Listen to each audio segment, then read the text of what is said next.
Okay. Yeah, so this was a project I undertook last summer, kind of just for fun, something to do. And so I'll just be presenting the results of that here, nearly ready for publication. So take it away. For a long time now, paleontologists have tried to separate the true pattern of taxonomic diversity in the fossil record from the biases imposed by the geological record. And in particular, Lagerstätten are known to induce quite a strong bias in taxonomic diversity through the preservation of a greater range of specimens. But diversity is just one aspect of biodiversity. Disparity, morphological diversity, is often decoupled from taxonomic diversity, and so provides an independent measure of evolutionary success. Yet compared to diversity, the sampling effect of Lagerstätten on disparity haven't received much attention. So disparity analyses come in kind of two main flavours. The morphometric approach directly measures and compares physical shapes between taxa. It's a very intuitive approach with disparity as such, but it requires complete specimens, or near complete specimens usually, and so its application in the fossil record is limited by its inherently incomplete nature. The holistic approach, on the other hand, uses the same kind of data matrix used for phylogenetic analysis. In this way, the presence or absence of characters between taxa becomes a proxy for their disparity.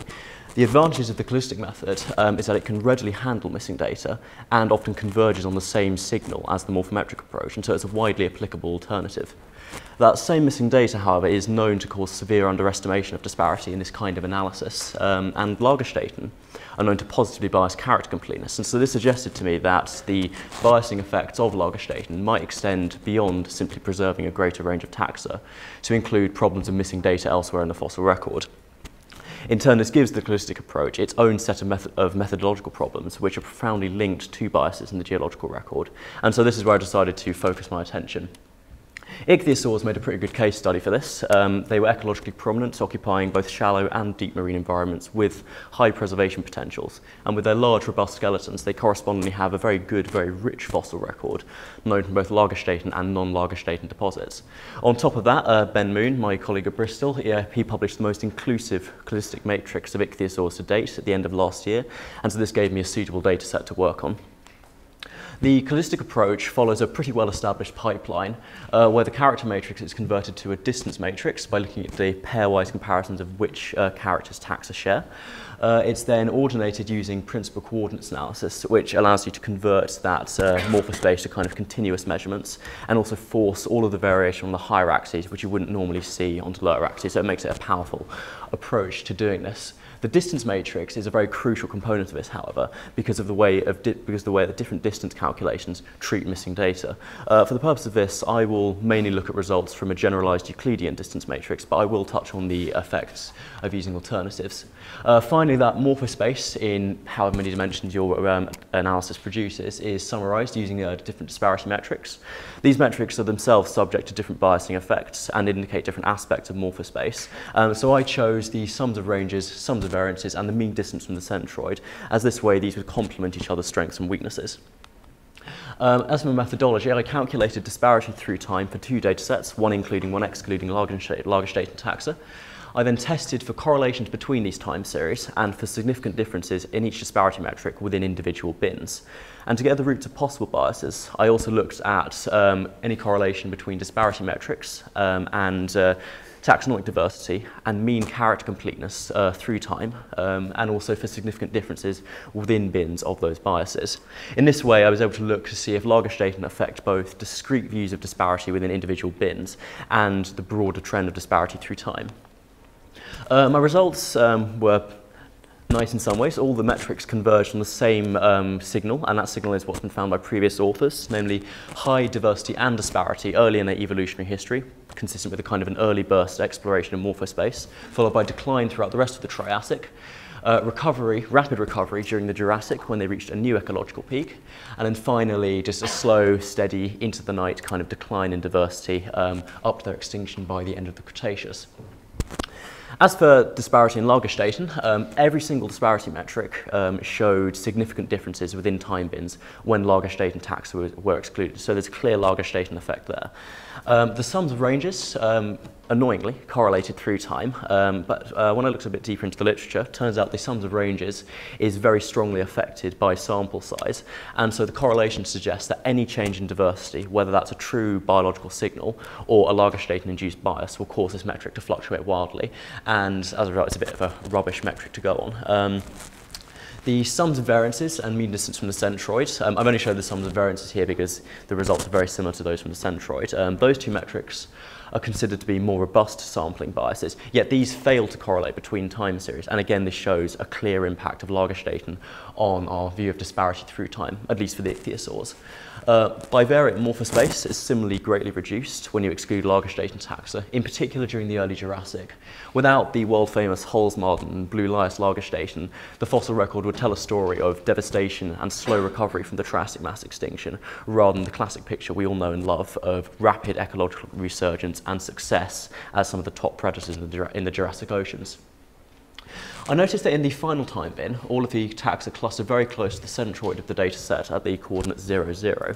Initially, I thought this was perhaps the taxa there showing an average morphology in an attempt to remain ecologically general in the face of extinction. But when I looked more closely at the data, it turned out that each taxon was at least 80% incomplete in the initial cladistic matrix. The effect of missing data on disparity metrics has already been investigated quite thoroughly. So I instead decided to look at the effect of missing data on the positions of individual taxa within morphospace. To do this, I simulated a cladistic matrix containing 20 operational taxonomic units duplicated with varying percentages of missing data. And when I plotted these in bivariate morphospace, there's this very clear trend of clustering of the data towards the centroid as missing data increases. Testing this a bit further, I took 3 empirical data sets from the primary literature as well as that simulated matrix and regressed in all dimensions of morphospace the distance from the centroid, the Pythagorean distance, versus the percentage missing data, and the correlations were rather pretty, indicating there is something going on here with missing data and the Pythagorean distance. To test this more thoroughly still, simulated 1,000 matrices spanning a wide range of dimensions, distributions of missing data, distributions of character states, and coding strategies themselves. And again, the results are pretty consistent. There is this very clear, very pervasive relationship between missing data and Pythagorean distance from the centroid. Don't know what's going on with the quaternary geometric plot. My coding's probably gone wrong somewhere, but that will be solved sooner rather than later. On the basis of these results, I am defining this effect here, centroid slippage, as an analogue of stemmed slippage. So with stemmed slippage, missing data due to decay causes a taxon to appear more plesiomorphic than is actually the case, for it to slip towards the stem on its phylogeny. Similarly, missing data causes a taxon to slip towards the centroid and become, or at least appear to be, more morphologically average than is actually the case. There is a significant difference in the character completeness between the Lagerstätten and non-Lagerstätten taxa in the ichthyosaur data set. And so this suggests that Lagerstätten are biasing their disparity in 2 principal ways. Firstly, through the preservation of a greater range of taxa, and secondly, through the preservation of more complete specimens. This first issue is largely independent of distance type, and it will just be pervasive anyway. But for the second issue, the choice of distance matrix is pretty crucial. So the results we've discussed so far use generalized Euclidean distance, and show strong Lagerstätten effect as such. These other 2 distances, Gower coefficient and mode, maximum observable rescaled distance, they do show Lagerstätten differences, but not as strongly, and this is because these latter 2 distances rescale the distance within their matrices according to the level of missing data, a mathematical way of accounting for this bias, and as such the effect of centroid slippage in particular is completely nullified. As I said though, there are still Lagerstätten biases apparent, whichever type of distance matrix is used. And so this gives 2 points of consideration for disparity analyses going forward. First of all is the way that Lagerstätten will affect discrete snapshots of disparity within time bins. They're very complete specimens, will inflate the hulls of morphospace, whilst correspondingly very incomplete taxa will regress towards the centroid of the data set.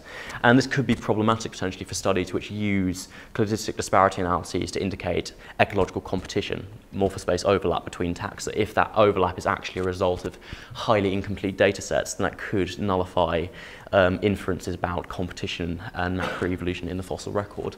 Similarly, while Lagerstätten biases can be thought of as positive in that they will preserve more of the disparity signal, if you take your well-preserved Lagerstätten bins versus non-Lagerstätten bins where the quality of the fossil record is going to be poorer, if you then try and fit time series to these, if you try and fit overall linear models and trends to these time series, the differential preservation between Lagerstätten and non-Lagerstätten bins could cause an erroneous view of what's going on in long-term disparity trends. Actually, just going back a slide, final consideration as well is the way Lagerstätten affect different clades.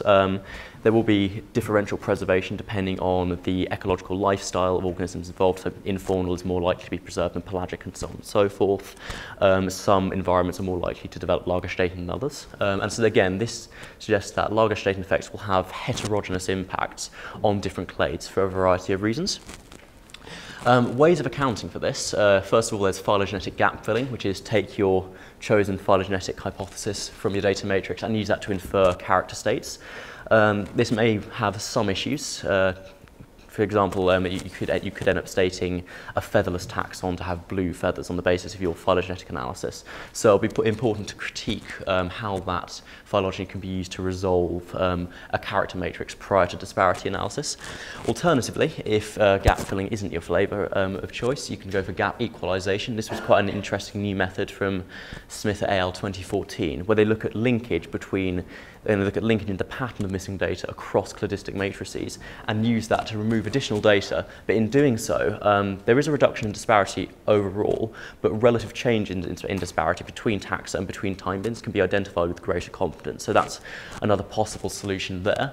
Finally, a better understanding of the factors which control the distribution of Lagerstätten in the fossil record may allow us to draw some broader conclusions about the relationships between exceptional preservation in the fossil record and broad trends of disparity through deep time. And this is something I'd like to look at a little bit further, see if there's any interesting relationships going on there, and also try and look at, instead of just pure morphospace, phylomorphospace, and see if there are any interesting trends going on there between missing data and disparity in the fossil record. Thanks for listening. For any questions.